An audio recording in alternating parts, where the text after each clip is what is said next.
The flickering fluorescent lights of the gas station were my only company, humming a tune only the sleep-deprived could appreciate.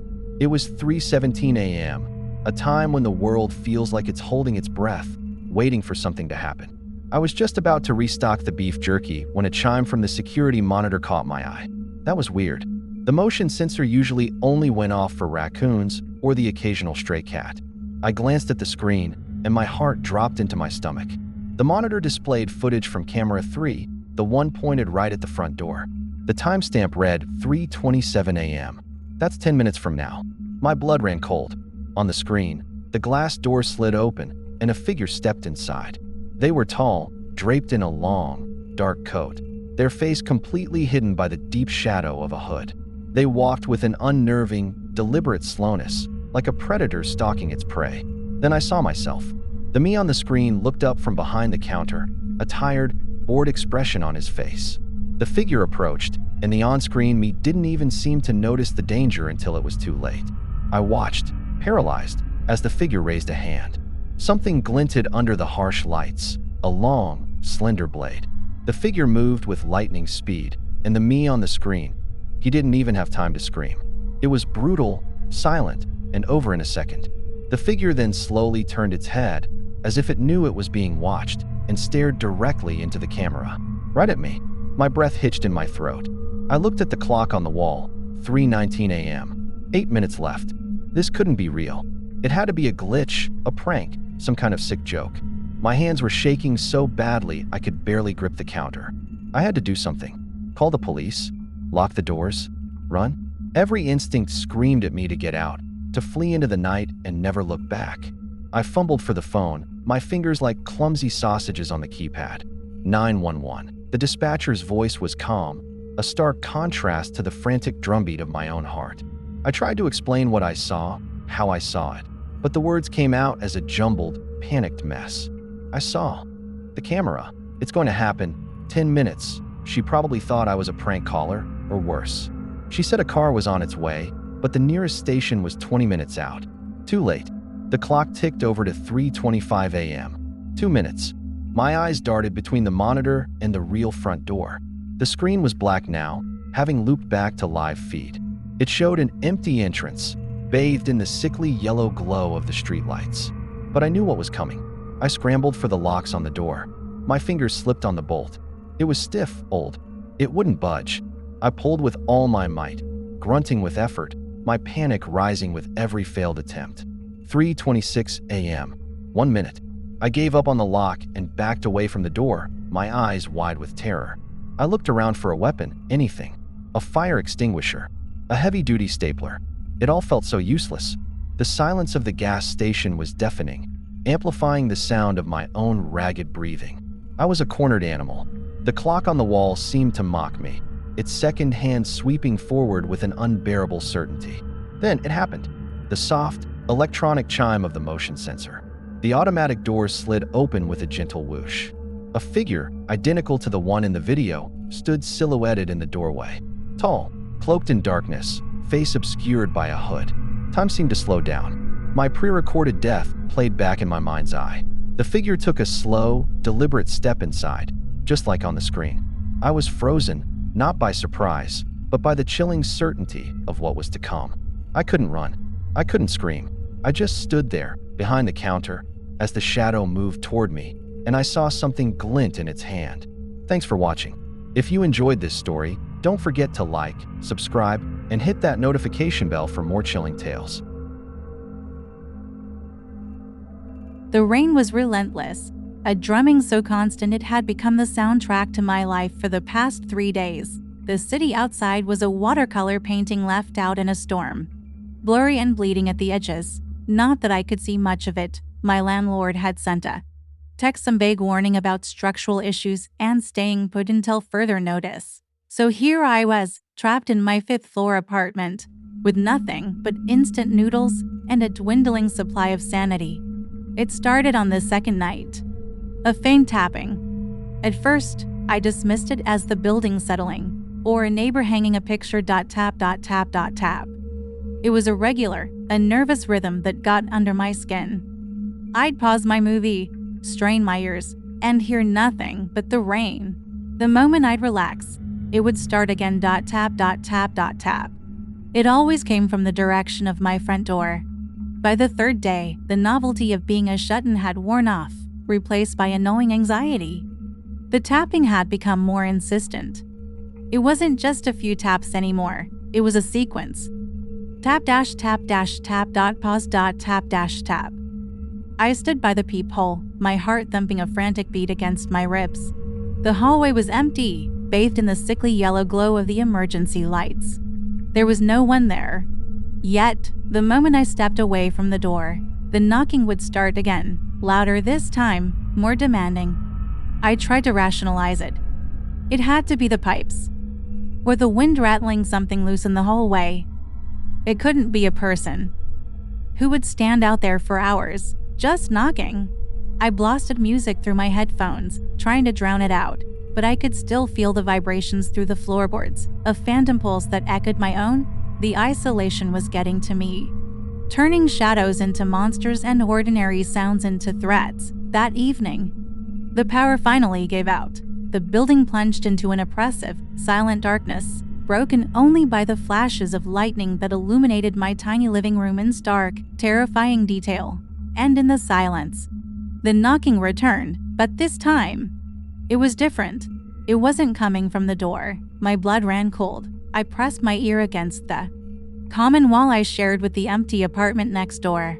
The sound was closer now, clearer. Tap, tap, tap. It was coming from inside the wall. My breath hitched. It was a pattern, a deliberate, rhythmic code. My mind, numb with fear, started to piece it together. I'd learned Morse code as a kid, a forgotten hobby from summer camp. Tap, pause, tap. That was a tap dash pause dash tap dash tap dash tap. And another in tap dash tap dash tap dash pause dash tap. My name. It was spelling my name. Enena, over and over again, a slow, methodical, relentless tapping from within the very walls that were supposed to be my shelter. The rain beat against the window, but I couldn't hear it anymore. All I could hear was the scratching, tapping sound coming from inside the plaster, spelling my name, calling for me from a place no one could ever get out of. And I realized, with a surge of pure and diluted terror, that the structural issues weren't with the building. The problem was what was inside it, with me. Have you ever had that feeling? That deep, unsettling sense that something is terribly wrong, even when everything looks normal? That's how it started in the quiet suburb of Maple Creek. One Tuesday, little Lily Patterson didn't come home from school. Her parents, frantic, called the police. Neighbors searched every yard, every creek bed, every patch of woods. By nightfall, there was no sign of her. The next day, Timmy Gable from 2 streets over disappeared. Then Sarah Jenkins. One by one, over the course of a week, 5 children vanished from Maple Creek without a trace. The neighborhood was paralyzed by grief and fear. Curfews were set. Parents clutched their remaining children tight, their eyes filled with a terror no one dared to name.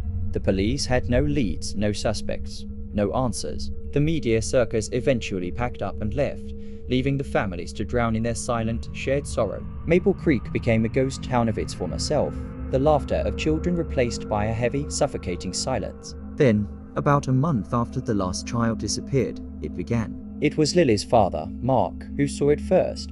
He was up late, unable to sleep, staring out the living room window. And there, across the street, standing under the dim glow of a streetlight, was a small figure. His heart leaped. It was Lily. She was wearing the same red jacket she had on the day she vanished. He fumbled for the door, his hands shaking. A cry of relief caught in his throat. But as he got closer, he stopped. Something was wrong, terribly wrong. She was just standing there, staring at their house, and she was smiling. It wasn't her usual bright, gap-toothed grin. This was a wide, fixed, unnatural smile. It stretched her face in a way that looked painful, her eyes wide and vacant, reflecting the streetlight with a glassy, inhuman sheen. He called her name, his voice cracking. Lily! She didn't move. She didn't blink. She just stood there, smiling that awful, terrible smile. He ran back inside, heart pounding against his ribs, and woke his wife. When they looked out again, Lily was gone. The next night, Timmy Gable's parents saw him, standing on their lawn, silent, smiling. Then Sarah Jenkins appeared outside her home. Soon, every one of the 5 missing children returned, but only at night. They'd appeared just after dusk, standing silently outside their family homes, their faces locked in those same grotesque, empty smiles. They never tried to come inside. They never spoke. They just watched. The parents were going mad. Some called the police, but by the time a car arrived, the children would be gone. Others tried to approach them, to run out and grab them, but the moment they crossed their own property line, the figures would simply fade, like smoke in the wind. They weren't their children. They were something else. An echo, a mockery, a constant nightly reminder of what they had lost, twisted into a waking nightmare. The smiles were the worst part. They weren't happy. They weren't sad. They were just wrong, an empty, painted-on expression that seemed to say, "We know your pain, and we are here to watch you suffer." The parents of Maple Creek stopped sleeping. They boarded up their windows, but they knew the children were still out there, standing, watching, smiling. They were prisoners in their own homes, haunted by the smiling ghosts of the children they loved. And every night, as darkness fell, the same question echoed in the silent, terrified streets of Maple Creek. What did they want? And would they ever stop smiling? The rain was relentless, a million tiny fists drumming against the roof of my car. It had been coming down like this for hours, turning the winding mountain road into a slick black ribbon. The fog was even worse. It rolled in thick and soupy, swallowing the world whole, leaving me with nothing but the twin beams of my headlights cutting a pathetic slice into the gloom. My GPS had died an hour ago, and the radio was just static. I was completely, utterly alone. Every so often, a road sign would materialize out of the mist, its letters slick with rain, only to vanish back into the white void as I passed. They were names I didn't recognize. Whisper Creek, Shadow's End. They sounded less like places and more like warnings. The dense forest crowded the edges of the road, the trees like skeletal fingers reaching for me. I gripped the steering wheel, my knuckles white, my eyes straining to see more than a few feet ahead. A deer darted out, a fleeting brown shape in the headlights. I slammed on the brakes, my heart leaping into my throat as the car skidded on the wet asphalt. It stopped just inches from the animal. The deer stood frozen for a second, its eyes wide and reflecting my lights, before it bounded off into the trees. I took a deep, shuddering breath, trying to calm my racing pulse. That was close. Too close. I started driving again, slower this time. The rhythmic thump of the windshield wipers was the only sound, a hypnotic beat in the suffocating silence.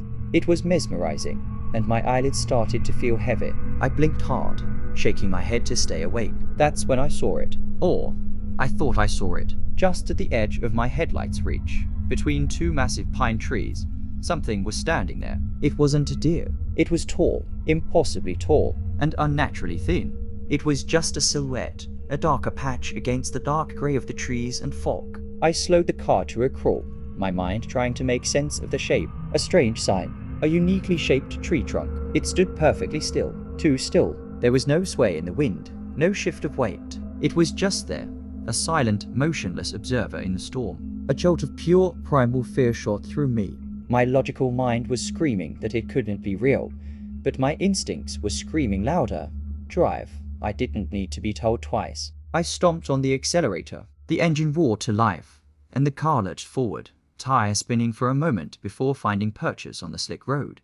I didn't dare look in the rearview mirror. I just drove, my eyes locked on the narrow, illuminated path ahead. The fog seemed to thicken, pressing in on all sides. The trees were a blur. My heart hammered against my ribs like a trapped bird. Was it following me? Was it just a figment of my tired, stressed imagination? I didn't know, and I didn't want to find out. The road sign that appeared next was almost a relief. Hopewell 5 miles. A real town. A place with lights and people. I pushed the car harder, racing the storm, racing the image burned into my mind of that tall, still figure in the woods. I don't know what I saw that night. Maybe it was just a trick of the light, the fog, and my own exhaustion. But as I finally saw the first warm glow of streetlights cutting through the mist, I made a promise to myself. I would never, ever take that road again. Some things in the dark are better left unseen. The closing chime is always the loneliest sound, isn't it? That single, drawn-out tone echoing through the empty aisles. It's funny, you spend 8 hours a day here, surrounded by people. The constant beep of scanners, the rumble of cartwheels on linoleum. But after that last customer shuffles out and you lock the big glass doors, the place changes. It's not just quiet, it's heavy. My name is Mark. I'm the night manager at the Old Miller's Market on the edge of town. It's my job to do the final walkthrough, make sure everything is secure. The first hour is always the same. I straighten the magazines, collect the stray baskets, and make my rounds. The produce section smells like damp earth. The bakery is still warm, a ghost of bread and sugar in the air. Everything is normal. Everything is fine. It's when I get to the frozen food aisle that the feeling starts. The air gets thick, heavy with a cold that seems to come from the floor itself, not just the freezers. Tonight, the glass doors are all forked over, more than usual. It's like they're trying to hide what's inside. I run my hand over one, wiping a small circle clear. For a second, just a split second, I thought I saw something move in the reflection. Not behind me, but inside the freezer, behind the rows of frozen peas and ice cream tubs. A flicker. I blinked, and it was gone. Just my own tired face staring back. I try to laugh it off. Too much coffee, not enough sleep. That's what I tell myself as I head to the back office. The security monitors are my last stop. A bank of 9 screens, each showing a silent, grayscale slice of the store. Aisle 3, empty. Checkout lanes, still. The loading dock, dark. I'm about to sign the logbook when a flicker on screen catches my eye. The dairy aisle.